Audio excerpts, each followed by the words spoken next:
A data table is just an organized way for us to record our data from an experiment. It is not a graph.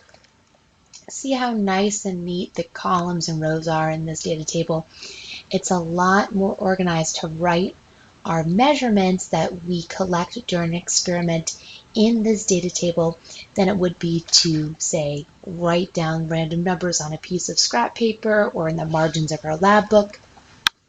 A data table, not only is it useful to organize your data throughout an experiment, but it also comes in handy when it comes to graphing, right? Our independent variable will be over here on the left side of the table.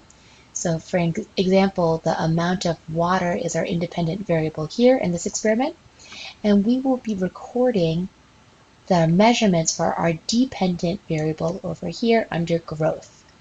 So because we know amount of water is our independent variable, we know that this is the data that will go on our x-axis, and then this is the data that will go on our y-axis.